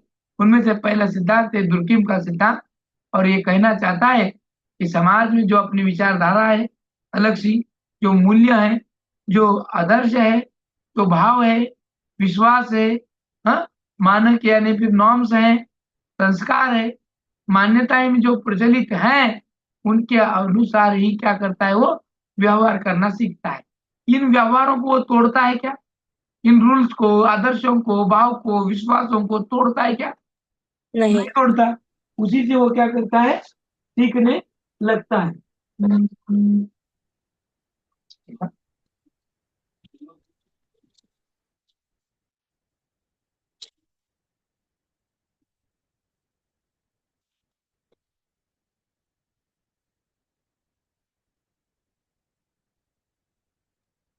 प्रचलन याने काय सांगितलं? क्या हुआ? प्रचलन. आता तुम्ही सांगा, कुणाला कळलं आता प्रचलन म्हणजे काय? प्रचलित असणारे प्रचलन. रेगुलरिटी, हाँ, क्या बोले? रेगुलर यूज में होने वाली सर. हाँ, मान्यता प्रचलित होती आहे, नियमानुसार चालण्याचं आपलं समाजामध्ये आपण काय म्हणतो त्याला? प्रचलित असते ना, प्रचलित मराठी शब्द त्याला प्रचलित, आणि हिंदीमध्ये त्याला शब्द आहे प्रचलन। समाज की मान्यताएं, मानक एवं रीति रिवाज उसका प्रतिनिधित्व करते हैं, लोग उन्हें मानते हैं। इसे दुर्किम ने सामूहिक प्रतिनिधित्व का नाम दिया है। यानी दुर्किम के इस सिद्धांत को और एक नाम से जाना जाता है, उसका नाम है सामूहिक प्रतिनिधित्व का सिद्धांत। क्या है? सामूहिक प्रतिनिधित्व का सिद्धांत। क्या नाम है दुर्किम के सिद्धांत का? और एक नाम क्या है? सामूहिक सामूहिक प्रतिनिधित्व। प्रतिनिधित्व. का सिद्धांत, जिसमें समाज की मान्यताएं होती हैं। क्या समाज को क्या मान्य है? समाज की मान्यता बोल रहा हूं ना मैं, क्या मान्य है उसको? रीति रिवाज, परंपरा, फॉर एग्जाम्पल बोलो, संस्कृति। क्या है समाज को क्या मान्य है, क्या मान्य प्रतिष्ठा, नहीं? परंपरा, अगर अनुशासन. हाँ, अभी देखो एक हमारा व्यवहार। सीधी लाइन में बताऊं, वो मेंटल स्ट्रेस की तरह बताऊंगा, सीधी लाइन में, हाँ, मेंटल स्ट्रेस की तरह। समाज को क्या पसंद नहीं है, और समाज अगर उस चीज को देखता है तो अलग नजरिया बनाता है। लड़का और लड़की की कुछ बात कर रहे हैं, वो समाज को मान्य है क्या? नहीं। हाँ, नहीं सर. और समाज क्या अर्थ निकालेगा उसके बारे में? कोई अगर कोई बात अच्छी तरह भी कर रहा है तो वहां पर क्या निकालेगा अर्थ? गलत अर्थ निकालेगा। नहीं, वो मत बोलो, वो क्या निकालेगा? गलत अर्थ निकालेगा। ये समाज की मान्यता है, और इन मान्यताओं का जो हम प्रतिनिधित्व करते हैं वो रीति रिवाज है, मानक है, उनके खिलाफ नहीं जाना, उसको लेके चलना है। तो इन रीति रिवाजों का, मानकों का प्रतिनिधित्व करना ही हमारे समाज का काम है, और वही सोशलाइजेशन है। झूठ मत बोलो, हाँ, पब्लिक प्लेस में गंदगी मत फैलाओ, है कि नहीं? परंपराओं, रीति रिवाजों को लेकर चलो, हर धर्म समान है, वगैरह वगैरह, जो भी कुछ हमारे रीति रिवाज है, परंपराएं, रूढ़ी है, हाँ, जो ऑर्थोडॉक्स है हमारे, उसको हम लेकर चलते हैं। इसी वजह से ये लेकर चलते हैं, उसका हम प्रतिनिधित्व कर रहे हैं। इसीलिए उसने क्या कहा? सामूहिक प्रतिनिधित्व का सिद्धांत।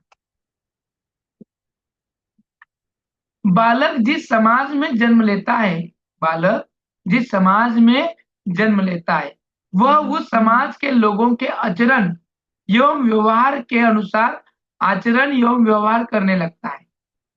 जहां भी जिस समाज में लोग, जो भी धर्म में लोग, उस तरह के आचरण करता है कि नहीं करता है, व्यवहार करता है कि नहीं करता है। करता है, करता है, करता है। तो यस इस सर, करता प्रकार है। उसका समाजीकरण होते रहता है, उसमें सामूहिक चेतना की भावना विकसित होने लगती है। सेंस उसमें आता है कि हमारे ये समूह के खिलाफ है, हमें ये नहीं करना है। हाँ? हर एक जाति धर्म में, हर एक समाज में, हाँ? उनके उनके कुछ रूल्स होते हैं, नियम्स होते हैं, सोसाइटी के रूल्स होते हैं, उसके खिलाफ नहीं जाना है, उसको फॉलो करना है, और उसके बारे में सेंसिटिव रहने की जो कुछ भावना है, उनका विकास यहाँ पर होता है। और किसी भी समाज के बच्चों को देखें तो उन पर उनके समाज की मान्यताओं, मानकों, आदर्शों एवं संस्कारों का प्रभाव स्पष्ट रूप से दिखाई पड़ता है। उन्हीं के परिप्रेक्ष्य में उनका समाजीकरण होते रहता है। बच्चे भी समाज की मानकों, उनके आदर्शों, उनकी मान्यताओं का जो भी कुछ संस्कार है, उनका असर दिखाई देता है। फॉर एग्जाम्पल, हिंदू धर्म का है तो बच्चे में क्या दिख कर आएगा, शाम के वक्त प्रार्थना करना, शुभम करोति करना, मुस्लिम है तो नमाज पढ़ना। हाँ, ये जो कुछ अलग अलग जाति धर्म ने दिए हुए हैं, जो कुछ संस्कार है, वो संस्कार उनमें क्या होते हैं, दिख कर आते हैं। बराबर। इसीलिए दुर्किम ने इस सिद्धांत को सामूहिक प्रतिनिधित्व का सिद्धांत का नाम दिया है, क्योंकि हम क्या करते हैं, समाज के रीति रिवाजों को लेकर चलने का, उसका क्या करते हैं, नेतृत्व करने का, प्रतिनिधित्व करने का काम करते हैं। इसीलिए उसने अपने सिद्धांत को सामूहिक प्रतिनिधित्व का सिद्धांत का नाम दिया है। के बाद है फुले का सिद्धांत, जो स्व दर्पण का सिद्धांत कहलाता है। अब ये स्व दर्पण, दर्पण का मतलब क्या, तो म्हणजे स्वतः, दर्पण का मतलब शीशा, हाँ, आईना, शीशा। दर्पण का मतलब है शीशा, जिसको आईना भी हम कहते हैं, आईना, है ना। इसी का नाम है कुले का सिद्धांत, स्वदर्पण। सांगा मी कसे दिसते। हाँ, अभी हम आईने में देखते हैं, तो अब जब खुद को आईने में देखते हैं तो वहां क्या दिखेगा, ऋतिक रोशन, सलमान खान, कौन दिखेगा, खुद की इमेज, खुद की प्रतिमा। हाँ, खुद की जो है वही दिखेगा। वही दिखेगा। हाँ, तो हम जैसे हैं, जैसे रहते हैं, वैसे ही प्रतीक समाज का होता है। वातावरण शीताची परीक्षा आहे की नाही। आपण जे आमदार, खासदार, नगरसेवक हे सगळे निवडतो की नाही, हे मला तर असं वाटतं की आपलंच एक नग आहे, हे असे आहेत म्हणजे आपण बी तसंच आहोत।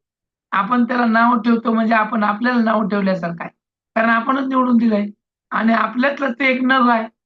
बरोबर है कि नहीं, सही है कि नहीं। इसीलिए उसने सही स्वधर्म है। सिद्धांत का नाम दिया। फुले के अनुसार बालक का समाजीकरण सामाजिक अंतर क्रिया पर निर्भर करता है। जो भी उसका सोशलाइजेशन होता है वो सामाजिक इंटरेक्शन पर निर्भर करता है। हाँ, जब तुम तुम्हारी मुंह की दुकान खोलोगे तभी पता चलेगा कि तुम्हारी दुकान सुनार की है कि भंगार वाले की। ऐसा ना, सही है गलत है। सही है सर। तुम्हारे मुंह का शटर जब तुम खोलोगे तभी पता चलेगा कि तुम्हारी दुकान जो है सुनार की है या भंगार वाले की। कैसे, कैसे, सही तो कहा, कैसे। यानी कि सर जी ने हम जो बात कह रही है, हमें समझ में आ रही है या नहीं, हम खुद ही बताई। हमारा वर्तन, हमारा बिहेवियर, उससे हमें समझ में आता है। और जब हम बालक का समाजीकरण हो रहा है तब वो सामाजिक अंतर क्रिया पर निर्भर करता है। वो दूसरों से जैसे बातें करता है, कैसे बिहेवियर करता है, उस पर निर्भर रहता है। इसी वजह से जो भी कुछ निर्भर है खुद पर है, इसी वजह से उसने स्वदर्पण का नाम दिया है। समाज के अन्य लोग तथा विभिन्न पहलुओं के संपर्क में आते रहते हैं। आते रहने से बालक की अपने बारे में स्व अवधारणा विकसित तथा व्यापक हो जाती है। खुद के बारे में अवधारणा का मतलब अंडरस्टैंडिंग, कंसेप्ट, खुद की, सो कंसेप्ट, एक विकसित हो जाती है, मैं कौन हूँ, कैसा हूँ, क्या हूँ। अनुभव। तो दर्पण के सामने खड़े होने पर हम स्वयं को जैसे देखते हैं, उसका हमारे ऊपर जो प्रभाव पड़ता है, उसी तरह से समाजीकरण का भी विकास पड़ते रहता है, होते रहता है। यही तो कुले कहना चाहता है। हम यह भी सोचने लगते हैं कि अन्य लोग हमारे बारे में क्या सोचते होंगे। इस विचारों से हमारी भावनाएं, हमारे संवेग, विचार, दृष्टिकोण, मूल्य आदि प्रभावित होते हैं तथा उनमें आवश्यकता अनुसार परिवर्तन एवं परिमार्जन होता है। सही है क्या? ये जो लाइन अभी बताई मैंने टोटली, ये सही है कि नहीं? भला है कि नहीं बताओ? यस सर, सही है। क्या है, क्या सही है इसमें का? हमारे बारे में जो लोग सोचते हैं, लोगों को देख के अपना बिहेवियर करते हैं हम। हाँ बिहेवियर करते हैं। लोक काय म्हणतील, ते 4 जण काय म्हणतील, है की नाही? लोक काय म्हणतील, आम्ही आमच्या भावना दडपतो, लोक काय म्हणतील, आम्ही आमच्या भावनावरती विरजण टाकतो, लोक काय म्हणतील. अरे कौन लोग आए तो ते म्हणणारे, कुणाला येड आहे. पण हम अपनी भावनाओं को, हमारे संवेगों को, हमारे विचार को, हमारे व्यू ऑफ अप्रोच को हम क्या करते हैं, प्रभावित करते हैं। ये लोग, ये समाज क्या सोचेगा, और उसी हिसाब से हम क्या करते हैं, परिवर्तन लाते हैं, परिमार्जन करते हैं। हाँ, उनमें कन्वर्ट करते हैं, मर्ज करते हैं विचारों को अलग अलग से। हाँ, तो फूले ने समाजीकरण में प्राथमिक समूह को सबसे अधिक महत्वपूर्ण माना है। प्राथमिक समूह में कौन आता है? अभी इन्होंने महत्वपूर्ण किसको माना? प्राथमिक समूह को। प्राथमिक समूह में यस आता सर, है परिवार, मित्र। परिवार और मित्र। हाँ, और यहाँ पर उसने मिक्स किया, क्या किया देखो, परिवार, पड़ोस, खेल, ये सब जो है मानव स्वभाव को विकसित करने की नर्सरी है, उसका स्वभाव डेवलपमेंट करने का एक तरीका है। यदि बालक को इसके संपर्क से वंचित कर दिया जाए तो उसका सामाजिक विकास नहीं हो पाता। इसीलिए बच्चों को खेलने का, कूदने का मौका देना चाहिए हमें, जिससे बच्चे का ओवरऑल डेवलपमेंट हो सके। बराबर, यहाँ तक हमने देखा है। आगे देखेंगे।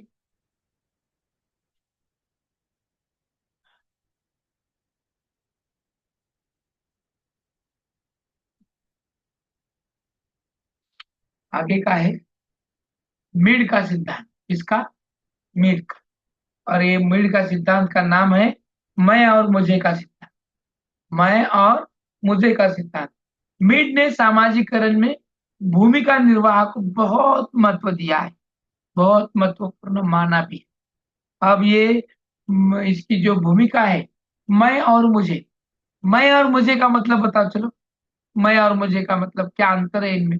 मैं और मुझे में क्या अंतर मैं है? यानी मैं अकेले, और हाँ मुझे यानी कि एक दो होते तो मुझे। ठीक है। मुझे यानी इसमें किसका सोचना है? सोचना कुछ ब्रॉड है कि नहीं है? है ना सर? जैसे कि नहीं। या खुद के लिए और दूसरा मुझे बोले तो उसके साथ जो कुछ एक दो लोग हैं सबके लिए। मैं ऐसा कर सकता हूँ, मुझे ये पसंद है, ऐसा मतलब। हाँ, अभी मीड ने समाजीकरण में भूमिका निर्वाह को महत्वपूर्ण माना है। हर एक इंसान जिंदगी जीते वक्त हर एक भूमिका को निभाता है। क्या कहना है आपका? सही है, गलत है? निभाता है कि नहीं? रोल करता है, रोल प्लेइंग करता है, वो करता है कि नहीं? लाइफ में, पूरे लाइफ में वो रोल प्लेइंग में रहता है। जैसे वो घर में रहता है तो माँ बाप का बेटा है तो बेटे का भूमिका निभाएगा, स्कूल में आएगा तो विद्यार्थी की निभाएगा, ये सर नो।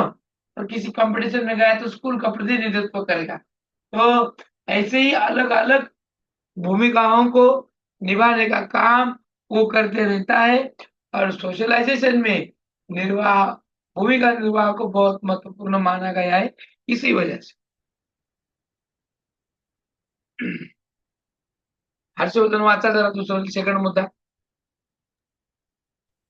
बालक धीरे धीरे यह समझने का प्रयास करने लगता है कि उसकी बातों तथा व्यवहारों का अन्य लोगों पर कैसा प्रभाव पड़ता है। इसी के साथ वह स्व का विकास प्रारंभ हो जाता है। यह लोगों के व्यवहारों का अनुकरण भी प्रारंभ कर देता है। उसमें धीरे धीरे मैं की भावना विकसित होने लगती है। मैं की भावना विकसित होने लगी। कब होने लगी है? जब बालक धीरे धीरे समझने का प्रयास अंडरस्टैंडिंग करता है, उसकी बातों का तथा व्यवहारों का अन्य लोगों पर क्या प्रभाव पड़ रहा है, किस तरह से प्रभाव पड़ रहा है, इसको वो दोहराता है। इसी के साथ बच्चा स्व का विकास प्रारंभ हो जाता है। स्व यानी सेल्फिश। अब ये सेल्फ वाली जो कुछ बातें हैं उसके बारे में सोचो। यह लोगों के व्यवहारों का अनुकरण करना भी प्रारंभ कर देता है। उसमें धीरे धीरे मैं की भावना विकसित होने लगती है। मैं करूंगा, मुझे पूछो, मेरा ही है, हाँ, सब कुछ मेरा है, सब कुछ मेरे घर के करीब है, मैं। कौन बड़ा तो कौन बड़ा, कौन बड़ा? मैं बड़ा, मीपणा. मीपणा. आणि हाच मीपणा या ठिकाणी यायला लागतो. येच मीपणा. मैं का मतलब क्या है? मैं का मतलब क्या हो गया? मैं श्रेष्ठ हूँ. मैं श्रेष्ठ हूँ. मीपणा. आणि जोपर्यंत त्याला असं मीपणा करू वाटत नाही, करत नाही, तोपर्यंत त्याला सगळ्याच गोष्टी कशा वाटतात? अननोन वाटायला लागतात. अब आगे चलकर उसमें मुझे का विकास प्रारंभ होने जाता है धीरे धीरे धीरे। जैसे वो बड़े होने लगता है, किशोरावस्था की ओर जाता है, तो वो मैं को छोड़कर मुझे अपनाएगा। यह सामाजिक म्हणजे इथं माझंच घ्या, ते माझा न्या, है की नाही? ऐसा नहीं करेगा. तो यहाँ पर मुझे का विकास यानी आम्हा सगळ्यांना अशा पद्धतीचा आहे. मैं का विकास यानी मैं पुरता ही सीमित है, मेरे पुरता ही सीमित है, लेकिन मुझे का जो है वो मेरे तक सीमित नहीं है, इसमें बाकियों का भी विचार किया गया है। आगे चलकर उसमें मुझे का विकास प्रारंभ हो जाता है। यह सामाजिक परिस्थितियों द्वारा अधिक प्रभावित होने लगता है। मैं तथा मुझे का संयुक्त रूप ही स्व है। तो यानी सेल्फ, बराबर, और उसी का उससे विकास होना।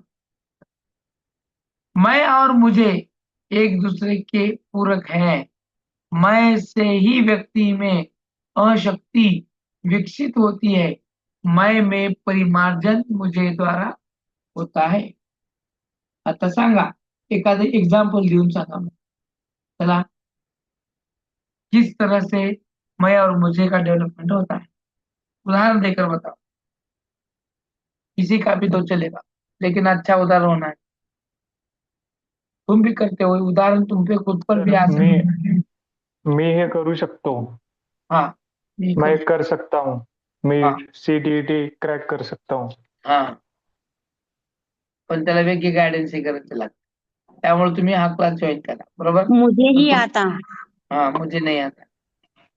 मुझे ही आता तो मुझे नहीं. हाँ, मुझे भी नहीं आता, है की नाही? जिथं जिथं ज्या ज्या गोष्टी आहेत त्या गोष्टी त्या ठिकाणी महत्वाच्या आहेत. अब मुझे की अवधारणा के विकास की अवधि बालक विभिन्न प्रकार की व्यवहारों को सीखता है. मुझे, जब मैं से मुझे में आता है तो उसकी जो अंडरस्टैंडिंग हो जाती है, तो विकास की अवधि ही बालक विभिन्न प्रकार के व्यवहारों को सीखता है, अलग अलग. मैं और मुझे एक दूसरे के पूरक हैं. मैं से ही व्यक्ति में अशक्ति विकसित होती है और मैं में ही परामार्जन मुझे द्वारा हो जाता है. मला मला मला मला मला माझं माझं माझं और मैं, ये जब मैं करता है तो धीरे धीरे वो मैं किस में रूपांतरित हो जाता है? किस चीज में रूपांतरित हो जाता है?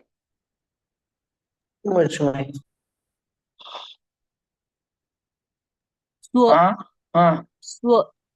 सॉरी, मुझे में परिवर्तन. हाँ. मैं और मुझे एक दूसरे के पूरक है. मैं से ही व्यक्ति में अहंकार शक्ति विकसित होती है. मैं में परमार्जन मुझे द्वारा होता है. किसके द्वारा हो रहा है? मुझे द्वारा हो रहा है. मुझे के प्रभाव के कारण लोगों के व्यवहारों में जहाँ समानता आती है वही मैं के कारण उनमें अंतर भी दिखाई पड़ता है। बघा, मुझे के प्रभाव के कारण लोगों के व्यवहार में जहाँ समानता आती है वही मैं के कारण उसमें अंतरही दिखाई पडत आहे. आता 4-5 जण बसले आणि तिथं सगळं आम्हाला सगळ्याला मनात सोडून स्वतःच माझं माझं मिरवत असेल तर ते लोक नाराज होतील का नाही? मग क्वालिटी असो कशाने असो होतील का नाही? होतील की सर. हाँ, मग या ठिकाणी जब मैं का अंतर है उसमें अंतर दिखाई देने लगता है और मैं की भूमिका थोड़ी कम होती है तो मुझे की बढ़ने लगती है। संक्षिप्त में मीड के अनुसार समाजीकरण में भूमिका निर्वाह की विभिन्न विभिन्न परिस्थितियां महत्वपूर्ण है। जो भी कुछ परिस्थितियां दी है वो महत्वपूर्ण है। तो इस तरह का मीड का सिद्धांत यहाँ पर खत्म हो जाता है। अगला सिद्धांत है वो है एरिक्सन का। क्या है? एरिक्सन का मनोसामाजिक सिद्धांत व्यक्तिगत संवेगिता सांस्कृतिक या सामाजिक विकास को समन्वित किया गया है। कोई तो पढ़ो, शुरू के 2 पॉइंट पढ़ो, कोई भी पढ़ो। व्यक्तिगत सावेगिक तथा सांस्कृतिक या सामाजिक विकास को समन्वित किया गया है। पूरा जीवन अवधि में होने वाले विकास को 8 विभिन्न अवस्थाओं में बांटकर अध्ययन किया जाता है।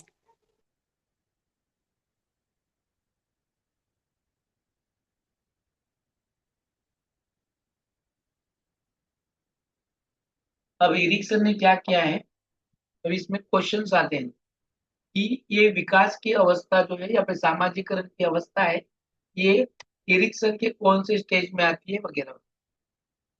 अब देखो, एरिक्सन को मानना है, एरिक्सन का जो मनोसामाजिक हाँ, जो सिद्धांत है वो एरिक्सन का मनोसामाजिक सिद्धांत या एरिक्सन का मनोसामाजिक सिद्धांत दोनों एक अच्छे हैं।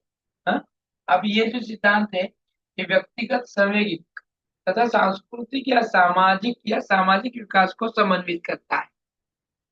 पूरी जीवन अवधि में होने वाले विकास को इसने 8 विभिन्न अंगों में या फिर अवस्थाओं में इसको बांटकर इसका क्या किया है, उसने अध्ययन किया है। अब उसके हिसाब से उसने क्या अध्ययन किया या फिर क्या ग्रुप बनाया। पहला ग्रुप बनाया उसने विश्वास बनाम अविश्वास।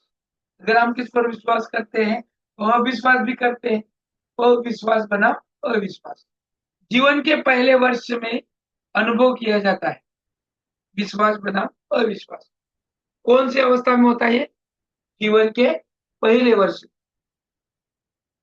अब यहाँ पर विश्वास के अनुभव के लिए शारीरिक आराम, कम से कम डर, भविष्य के प्रति कम से कम चिंता जैसी स्थितियों की आवश्यकता होती है, वैसे वो विश्वास बनाम अविश्वास में हो जाता है। बचपन में विश्वास के अनुभव से संसार के बारे में अच्छा और संसार रहने के लिए एक अच्छी जगह है जैसे विचार उम्र भर के लिए विकसित हो जाती है। तो यहाँ पर ये विश्वास बनाम अविश्वास यहाँ पर बन जाता। उसके बाद इसने सर सर बनाम या शब्दाचा अर्थ काय होतो सर? विरुद्ध वर्सेस ओके। पाकिस्तान विरुद्ध भारत वर्सेस। हाँ। अब सायत्व बनाम शर्म। आता हे आलं की त्याच्या विरुद्ध असतच ना हो। सायत्व आली म्हणजे शर्म आली। स्वायत्व म्हणजे काय? शर्म मतलब शर्मच्या विरुद्धार्थी शब्द काय येतो? बेशर्म। बेशर्म. हा. पण आपण लगे बेशर्म होतो का? तर याच्यासाठी त्यांनी शब्द वापरला स्वायत्वता, स्वतंत्र आहे ना। आता इथं स्वायत्व संस्था निघाल्या ना भरपूर। आता आपले काही विद्यापीठ काही हे स्वायत्व झाले, ठीक है नहीं, स्वतंत्र हो गए। यह स्थिति शैशवावस्था और बाल्यावस्था 1 से 3 वर्ष के बीच होती है, जिसमें स्वायत्तता बनाम शर्म आता है, बरोबर? जो हमने वहां पर देखा था। अपने पालक के प्रति विश्वास होने के बाद बालक यह आविष्कार करता है। बघा, कब आविष्कार आया उसको? पालक के प्रति विश्वास होने के बाद। हाँ, विश्वास करता है कि बालक बालक का व्यवहार उसका स्वयं का है, वह अपने आप में स्वतंत्र और स्वायत्त है। उसे अपनी इच्छा का अनुभव होता है, अपनी हर एक इच्छा होती है उसको पूरा करने का होता है, तो वो स्वायत्त होता है। और माँ बाप को डर के मारे अगर नहीं बताता है उसमें शर्म होती है, बराबर। तो अगर बालक पर अधिक बंधन लगाए जाए या कठोर दंड दिया जाए तो उनके अंदर शर्म और संदेह की भावना विकसित होने की संभावना बढ़ जाती है। उसको कठोर दंड दिया जाए, हाँ, तो क्या हो जाता है उसके अंदर शर्म और संदेह की भावना विकसित होने लगती है। इसीलिए कहते हैं कि छोटे बच्चों को बहुत मत कूटो, ठीक है नहीं, इसी वजह से। तीसरा है पहल बनाम अपराध बोध। पाठशाला के प्रारंभिक वर्ष के बीच 3 से 5 वर्ष होता है पहल बनाम अपराध बोध। पहल म्हणजे सुरुवात, पहल म्हणजे क्या, सुरुवात किंवा पहिला। पाठशाला जाने के प्रारंभिक वर्ष के बीच 3 से 5 वर्ष का एक कालावधि होता है। अवधि बालक अचानक एक बड़ा समाज और संसार देखता है और अब उसे शैशव अवस्था की तुलना में और अधिक दुर्नीतियां झेलनी पड़ती हैं। तब वो बनाम पहल बनाम अपराध बोध का भाव व्यक्त करने लगता है। अगला है जिम्मेदारी की भावना के विकास के साथ बालक के पहल करने की क्षमता वृद्धि होती है। और इस उम्र में बच्चों को उनके शरीर, उनके व्यवहार, उनके खिलौनों और पालतू पशुओं के बारे में ध्यान देने को कहा जाता है। पहल बना अपराध बोध। अगर कुछ काम किया या कुछ टूट गया तो वो खुद को क्या मानेगा, अपराधी मानेगा, मानेगा कि नहीं। घर में कांच की वस्तुएं हैं और अगर आपसे गलती से वो फूट गई, क्या होता, क्या होता, डर जाएगा सर बच्चा। Very nice. और अपराध, मम्मी डांटेगी या मारेगी उसको लगेगा। बराबर। और खुद को तो दोषी समझेगा। हाँ, खुद को दोषी समझेगा, इसीलिए वो अपराध बोध की भावना का यहाँ पर बताया गया है। खुद को दोषी समझेगा, मेरे वजह से हुआ, ऐसा हुआ, वैसा हुआ, वगैरह।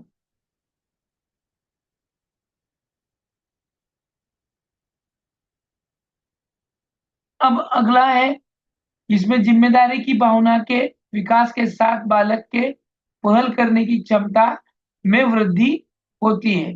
जिम्मेदारी की भावनाओं के साथ पहल यानी शुरुआत करने की, शुरुआत करने। अगला है परिश्रम बनाम हीन भावना। बाल्यावस्था के मध्य में 6 से 12 वर्ष परिलक्षित होता है ना। हा, आता कोण वाचतं हे सगळेच मुद्दे वाचा एकाने किंवा एकेकाने एक एक मुद्दे वाचा, वाचा जरा।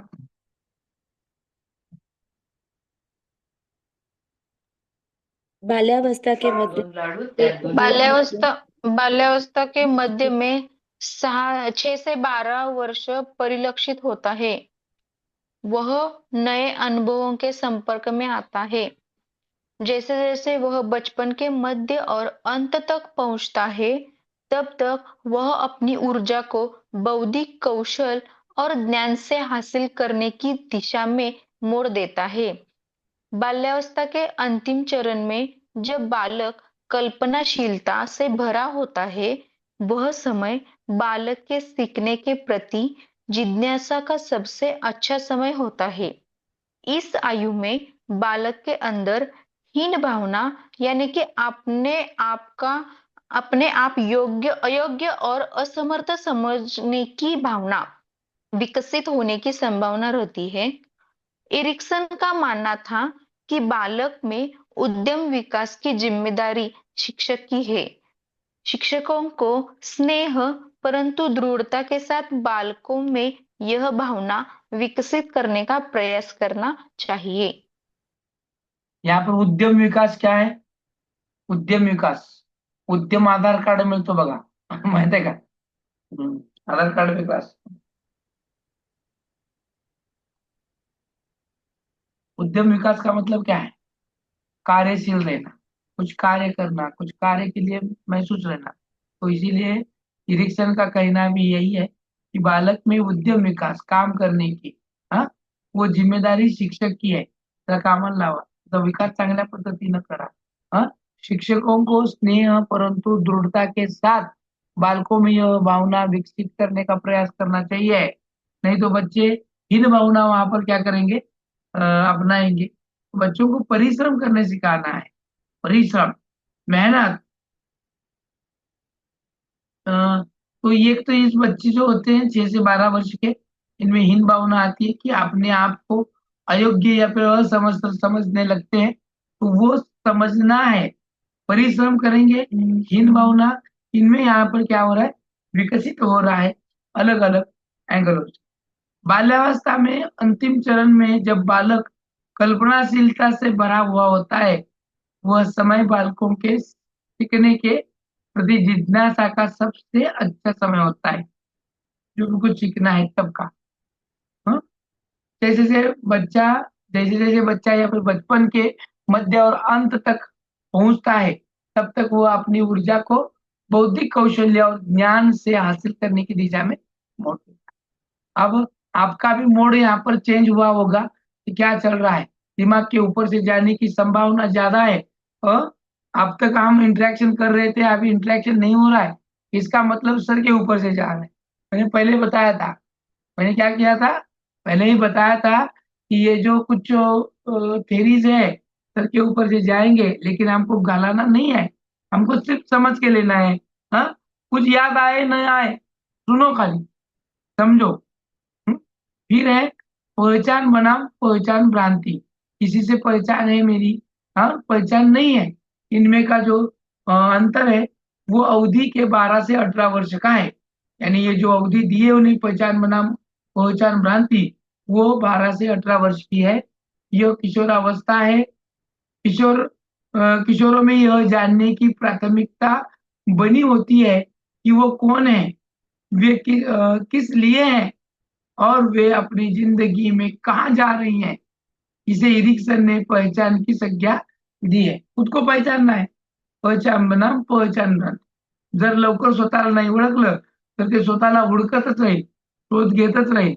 इसीलिए पहचान, मैं कौन हूँ, किस लिए हूँ, कहाँ से आया हूँ, मेरी जिंदगी का मकसद क्या है, ये जिसको पता है, जिसकी पहचान है, जिसको, वो पहचान में आए. और जिसको नहीं है वो पहचान भ्रांति. किशोर को बहुत सारी नई भूमिकाएं करनी होती है, एवं वयस्क स्थिति निभानी पड़ती है. एक स्वस्थ पहचान बनाए रखने के लिए किशोर भिन्न भिन्न भूमिकाओं का अन्वेषण नहीं कर पाते और एक भविष्य का रास्ता नहीं निश्चित कर पाते, तो वे अपनी पहचान के बारे में संभ्रांति की स्थिति में रहते हैं, जिसको हम कंफ्यूजन बोलते हैं. जो बच्चा खुद को नहीं पहचानता वो कंफ्यूज ही रहेगा. तो बच्चों को पहचान और कंफ्यूजन करने से दूर रखना है, पहचान करा के लेनी है. जब पहचान बनाम पहचान संभ्रांति के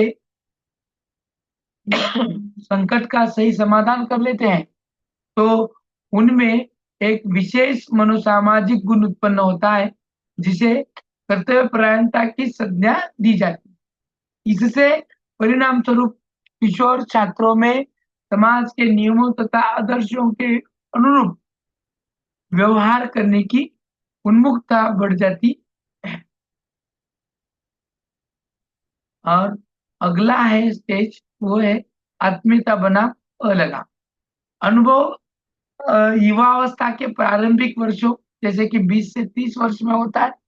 यह व्यक्ति के पास दूरों से आत्मीय संबंध प्रस्थापित करने का विकासात्मक मानक है. इरिक्सन ने आत्मीयता को परिभाषित करते हुए कहा है कि आत्मीयता एक स्वयं को खोजना है, जिससे स्वयं को किसी और व्यक्ति में जोड़ना या खोजना पड़ता है. व्यक्ति की किसी के साथ स्वस्थ मित्रता विकसित हो जाती है और यह आत्मिक संबंध बन जाता है. तब उसे अंदर आत्मीयता की भावना आ जाती है। यदि ऐसा नहीं होता है तो अलगाव की भावना उत्पन्न हो जाती है, बनाव अलगाव हो जाएगा। आत्मीयता विरुद्धार्थी शब्द काय आलं की त्याच्याबद्दल आत्मीयता नसणं अलगाव, लगावच नाही। और अंतिम इसका लगाव म्हणजे आपण लगाव रेंज नाही मॅडम, नीट बोला, ऐकू येईना तुमचं व्यवस्थित। आत्मीयता ह्याचा अर्थ आपण लगाव असं घेऊ शकतो का? आत्मीयता याचा अर्थ लगाव कसं घेईल? अलगाव म्हणून, लगाव त्याच्या म्हणजे विरुद्ध अलगाव हो असा आहे. हो हो बरोबर। जननात्मकता बनाम स्थिरता। जननात्मकता का यहाँ मतलब है उत्पन्न करना है। अभी 40 से 50 वर्ष की आयु तक होती है ये जननात्मकता बनाम स्थिरता। मध्यावस्था को भी कहा जाता है। इस अवस्था में व्यक्ति जननात्मकता का भाव उत्पन्न होता है। अब यहाँ जननात्मकता का अर्थ देखो क्या है, किसको कहेंगे? जो हम अगली पीढ़ी में कुछ धनात्मक चीजों को अंतरिम करते हैं या करने से होता है। जो भी कुछ अगली पीढ़ियों को हम दे रहे हैं, जननात्मकता क्रिएट कर रहे हैं, न्यू कुछ ला रहे हैं। तो दूसरे शब्दों में अगर हम कहेंगे तो यह कहा जा सकता है कि जननात्मकता से तात्पर्य व्यक्ति द्वारा अगली पीढ़ी में लोगों के कल्याण तथा उस समाज के लिए जिसमें वे लोग रहेंगे को उत्पन्न बनाने की चिंता से होती है। थोड़े अधिक विस्तृत में अर्थ में जननात्मकता में उत्पादकता तथा सृजनात्मकता भी सम्मिलित होती है। जो कुछ नया उत्पन्न करता है या फिर नया खोजता है, जिसे हम क्रिएटिविटी कहते हैं, वो यहाँ पर आता है। कि उसमें शिक्षक जो अपने छात्रों एवं उनकी उचित शिक्षा दीक्षा के बारे में सचमुच में चिंता दिखलाते हैं, वे जननात्मकता उदाहरण है, क्योंकि वो क्रिएट कर रहे हैं, उस पीढ़ी के बारे में चिंता व्यक्त कर रहे हैं। इसलिए जब व्यक्ति जननात्मकता बनाम स्थिरता के संकट का समाधान ठीक से कर लेता है तो उसमें एक विशेष मनोसामाजिक शक्ति उत्पन्न होती है, जिससे एरिक्सन ने देखभाल की संज्ञा दी है, जिसमें व्यक्ति दूसरों के कल्याण को चिंता अधिक दिखलाता है। अब इसमें का लास्ट वाला स्टेज, इसमें का लास्ट वाला स्टेज है संपूर्णता बनाम निराशा। अब तुमने जिंदगी में क्या किया, अब ये बुढ़ापा आ गया ना, बुढ़ापा आने की वजह से यहाँ पे संपूर्णता ती आता माझं त्या जगामध्ये येऊन सगळं पूर्ण झालं, है की नाही? आमचे घोडे सगळे गंगेत न्याले आणि ती अवस्था म्हणजे वृद्धावस्था, जो 60 साल के ऊपर है। संपूर्णता आता काय झालं, आपलं राहिलं सगळं करून राहिलं। इस चरण में व्यक्ति अपने अतीत को टुकड़ों में या एक साथ याद करता है और सकारात्मक निष्कर्ष निकालता है, या फिर बीते हुए जीवन के बारे में असंतुष्टि भी भरी सोच रखता है। संपूर्णता कब आती है? जो उसने सोचा था, मैं गाड़ी लूंगा, बंगला लूंगा, बच्चे होंगे, दादा पोता नातू सब कुछ आएगा, संपूर्णता आली आणि ह्यातलं काहीच सक्सेस झालं नाही, याच्या उभ्या आयुष्यात साधी याला परमनंट नोकरी भी नाही लागली, तर तो निराश होईल का नाही होईल? निराश होगा की नाही होगा? या जगामध्ये येऊन आता माझं काय राहिलं? तो ये अगर वो पूरा आएगा तो संपूर्णता, और कुछ नहीं मिला तो निराश हो जाएगा। अलग अलग प्रकार के वृद्ध लोग अपने बीते हुए जीवन के विभिन्न चरणों के बारे में एक सकारात्मक सोच विकसित करते हैं। मैं तब वैसे किया था, ऐसे किया था। म्हातारपणी दुसरं काय असतंय, तुम्ही काय केलं जवानीमध्ये हेच आठवत राहतं। हमने जवानी में क्या किया यही याद आता है, कौन से सन क्या लेना था, निर्णय का हमारा गलत हो गया, हाँ इस वजह से लेट हो गया, वगैरह वगैरह सभी बातों का वो डिस्कशन यहाँ पर करता है।